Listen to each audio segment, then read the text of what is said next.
Domingo de Pascua, ciclo C, 17 de abril del 2022, Juan capítulo 20, versículos 1 al 9. En el primer punto meditamos: el primer día de la semana, de madrugada, cuando todavía estaba oscuro, María Magdalena fue al sepulcro y vio que la piedra había sido sacada. Corrió al encuentro de Simón Pedro y del otro discípulo al que Jesús amaba y les dijo: Se han llevado del sepulcro al Señor y no sabemos dónde lo han puesto. Bendito sea Dios y Padre de nuestro Señor Jesucristo, en su gran misericordia nos ha regenerado para la resurrección de Jesucristo de entre los muertos, para una esperanza viva. Estas palabras las dirigió el apóstol San Pedro a los primeros cristianos, quizás precisamente cuando se encontraban reunidos en la vigilia pascual para recordar la muerte y resurrección de Cristo y administrar el bautismo a los catecúmenos. Eran palabras nuevas, jamás oídas en el mundo, regenerados para una esperanza viva, gracias a un acontecimiento, la resurrección de un hombre de entre los muertos. A los hombres cansados de la larga y vana búsqueda de la verdad o defraudados por la observancia de la ley mosaica, de repente les revelaron una nueva fuente de luz y alegría. Las mujeres fueron al sepulcro en la mañana de Pascua, dijeron entre sí: ¿Quién nos removerá la piedra de la entrada del sepulcro? Lo mismo se nos dice a nosotros: ¿quién nos moverá la piedra del sepulcro, que entre tanto se ha vuelto mucho más espesa y pesada, para que podamos ver al resucitado? 21 siglos de historia no han pasado en balde. Si por un lado han revelado a Cristo cada vez mejor a la Iglesia, por otro lado han contribuido a alejarnos de Él y a esconderlo de entre nosotros. Todo se ha vuelto tan complicado alrededor de Jesús de Nazaret. Cada uno tiene su opinión. Nosotros mismos, creyentes y practicantes, a fuerza de proclamar su muerte y resurrección en cada misa, terminamos por acostumbrarnos y dejar de sorprendernos. La piedra que oculta hoy a Cristo está hecha de conformidad, de aprendizaje de memoria, de hábitos y por tanto de indiferencia. Pero esta es una piedra que pesa no tanto sobre Cristo como sobre nosotros y sobre nuestro corazón. Esto es lo que debemos trastornar para abrirnos a esa esperanza viva de la que habla el apóstol Pedro, que es fuente de gozo inefable. Pascua y esperanza, dos palabras hechas la una para la otra, una está contenida en la otra. La primitiva catequesis pascual cristiana vio realizado este vínculo incluso en la naturaleza. La Pascua cae en la época del año en que la naturaleza despierta del letargo invernal y se abre a la primavera, al nuevo calor del sol, al florecimiento de los árboles, en una palabra, al regreso triunfal de la vida. ¿Quién no entiende, decía San Zenón de Verona, que todas estas cosas están conectadas con los misterios celestiales? El invierno perezoso, desolado y triste simboliza la servidumbre de la idolatría y el placer terrenal. La primavera es la fuente sagrada de cuyo rico seno, por la estupenda operación del Espíritu Santo, nacen las hermosas flores de la Iglesia. La palabra de Dios, sin embargo, más que en la naturaleza, nos ha enseñado a ver este vínculo entre Pascua y esperanza en la historia. En una historia larga, profunda, que se remonta a la misma noche del Éxodo, el rito pascual celebrado en la noche, casa por casa, por los judíos, fue el signo del camino hacia una inmensa esperanza. Mañana estaremos más allá del Mar Rojo. Mañana el Señor nos sacará de la casa de los siervos. Mañana seremos libres. Cuando sus hijos les pregunten un día ¿qué significa este rito?, responderán: es el sacrificio pascual en honor de Yahvé que pasó sobre nosotros para salvarnos. El espacioso y soleado desierto realiza la expectativa de la libertad, pero genera inmediatamente otra expectativa mayor, la de la tierra prometida. La tierra prometida, una vez conquistada, da a luz a su vez a una esperanza más espiritual y profunda que en los profetas se convierte en el anhelo colectivo de todo el pueblo.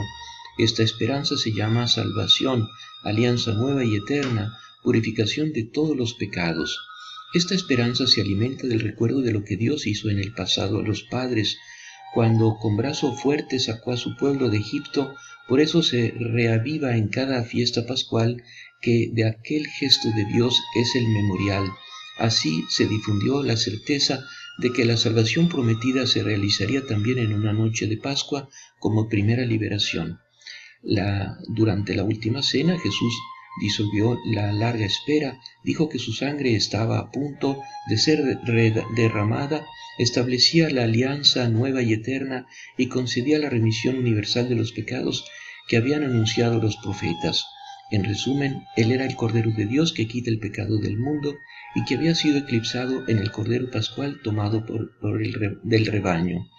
Pero este anuncio quedó como cancelado por los acontecimientos que siguieron inmediatamente después: la captura en el huerto, el juicio, la muerte, el entierro, una esperanza destruida, se pensaba, como tantas otras que la habían precedido. Esperábamos, dicen los 2 discípulos de Emaús, que fuera Él quien liberara a Israel. Con todo esto han pasado 3 días desde que sucedieron estas cosas. Estaba en el punto cero de la esperanza. Pero aquí, como un toque de trompeta, se difundió la noticia: ha resucitado, lo han visto, se le apareció a Simón, les precede en Galilea, allí lo verán. Aquellos días, al ver de nuevo vivo a su Maestro, los discípulos experimentaron lo que significa ser regenerados para una esperanza viva. Es esta esperanza viva la que nos transmitieron. Dios lo resucitó para que su fe y su esperanza estén ahora en Dios. Dios no defraudó. Señor Jesús, danos la fe y el amor diligente de María de Magdala para buscarte todos los días temprano en la mañana, que te encontremos no entre los muertos, sino en la Eucaristía, en tu palabra, en la intimidad de la oración y en la alegría de la comunidad cristiana, entre los pobres y los que sufren. En el segundo punto meditamos: Pedro y el otro discípulo salieron y fueron al sepulcro. Corrían los 2 juntos, pero el otro discípulo corrió más rápidamente que Pedro y llegó antes. Asomándose al sepulcro, vio las vendas en el suelo, aunque no entró. Después llegó Simón Pedro, que lo seguía, y entró en el sepulcro, vio las vendas en el suelo y también el sudario que había cubierto su cabeza. Este no estaba con las vendas, sino enrollado en un lugar aparte. Pero ¿por qué esperanza? ¿No es más correcto hablar de certeza, y más aún de certeza histórica, sobre la resurrección de Jesús? San Pablo escribió que lo que se espera, si se ve, ya no es esperanza, y los discípulos vieron al resucitado, comieron con él, lo tocaron con sus manos. ¿Qué es lo que esperaban? Sin embargo, ¿y cuál es esa esperanza viva de la que hablaba San Pedro a los primeros cristianos? Es la esperanza a lo que ahora nos concierne a nosotros y no solo a Jesús. Su contenido es: el que resucitó a Cristo de entre los muertos vivificará también nuestros cuerpos mortales. En otras palabras, si Jesucristo resucitó, también nosotros resucitaremos. Una vez más, una esperanza realizada dio a luz a una mayor. La resurrección de Cristo es una primicia que anuncia la de todo el cuerpo. Él es el primogénito de todos los que resucitan de los muertos. Es una brecha abierta en el muro de la muerte, a través de la cual todo hombre, si lo desea, puede seguirlo hacia la libertad y la gloria en la que entró primero. La resurrección de Cristo anuncia la resurrección universal, la victoria sobre la muerte. Analicemos esta esperanza nuestra. ¿Será acaso solo la esperanza de una resurrección que tendrá lugar un día muy lejano, pero que no cambia nada en nuestra vida ahora? Aparentemente pareciera que en el mundo, después de la resurrección de Jesús, sigue habiendo muerte y todo lo que le preparaba: odio, violencia, sufrimiento, división, pecado. Pero si vamos al fondo de las cosas, ya no es así. Hay un germen que vive y se desarrolla en dirección a la vida y a la gloria.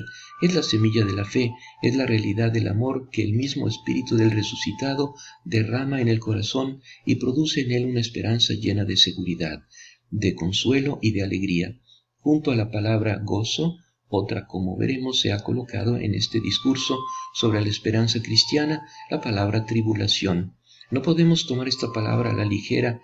Contiene el desafío más temible a la esperanza y es capaz, de hecho, de destruirla por completo si no se resuelve. El dolor, y especialmente el dolor de los inocentes, se ha dicho, es la roca del ateísmo, es decir, su tema predilecto, su arma devastadora. Y hay tanto dolor en el mundo, ni siquiera hay necesidad de detenerse y enumerar las especies y las formas. Nos llega a raudales de todo el mundo con las noticias de la noche en la televisión y con las noticias de la mañana en los periódicos. Quizás en sí mismo no sea mayor que el de otras épocas, por ejemplo, del que muchos recordamos en los aterradores años de la guerra, pero entonces solo teníamos a nuestro dolor y lo que veíamos a nuestro alrededor. Ahora bien, la unificación del planeta a nivel informativo nos pone en contacto al cabo de unos minutos con todas las catástrofes y crímenes que suceden en cualquier lugar de la Tierra. Nuestro sistema nervioso es como una terminal en la que se reflejan sensaciones dolorosas, sentimientos de horror y angustia. Todo esto además pasa a un segundo plano frente al dolor que nos toca de cerca y que nos afecta personalmente. Espíritu Santo, que distribuyes los carismas y diste la autoridad a Pedro y el amor a Juan, enséñanos a descubrir el don de nuestros pastores en la Iglesia y a saber obedecerlos, que reconociendo los dones y carismas que nos has dado, sepamos ponerlos a disposición para el bien común, con amor y espíritu de servicio. En el tercer punto meditamos. Luego entró el otro discípulo que había llegado antes al sepulcro. Él también vio y creyó. Todavía no habían comprendido que según la Escritura, él debía resucitar de entre los muertos. ¿Qué podemos decir después de todo a favor de la esperanza? Nada más que lo que los primeros creyentes se decían unos a otros desde el principio. Cristo ha resucitado. Cristo, que ha probado la medida más completa del dolor humano y de la maldad que el hombre haya conocido jamás, levantándose estableció un principio, una certeza, que el dolor no es la última palabra, sino solo la penúltima, tras ella la resurrección, la vida y la alegría. Después del viernes de la pasión está el domingo de la resurrección, pero no solo después, porque la resurrección para los que creen ya ha comenzado en esta vida. Los cristianos son, en efecto, por definición, spe gaudentes, aquellos que saben ser felices con la esperanza, pero no estarlo por cuenta propia y solos, también dar testimonio a los demás.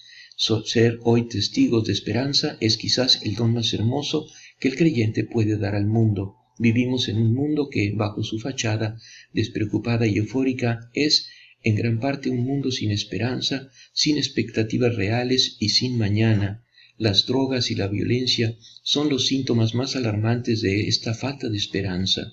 Son el gesto de los que no tienen nada más que esperar un mañana. La alegría es nuestra mejor aliada en este trabajo de testimonio. Serán mis testigos. Esta fue la entrega de Jesús a los discípulos el día de Pascua. Todo laico, dice un texto del Concilio Vaticano II, debe ser testigo en el mundo de la resurrección y de la vida del Señor Jesús y signo del Dios vivo. Cuando Jesús resucitado se apareció a los 11 a orillas del lago de Tiberíades, el discípulo amado fue el primero en reconocerlo y en exclamar a los demás, «Es el Señor». Fue un reconocimiento del corazón, porque no era para todos reconocer a Jesús después de la resurrección, sino solo para aquellos que saben creer y amar. El mismo reconocimiento que necesitamos para decir es el Señor, mientras nos acercamos a la Eucaristía. María, Madre nuestra, danos la fe de Juan, que representa la fe de la Iglesia, para ver la presencia gozosa y luminosa de tu Hijo Jesús resucitado en los signos sacramentales, en la liturgia, en nuestra propia vida y en las de la comunidad eclesial, y para que sepamos vivir siempre según esta fe. Amén.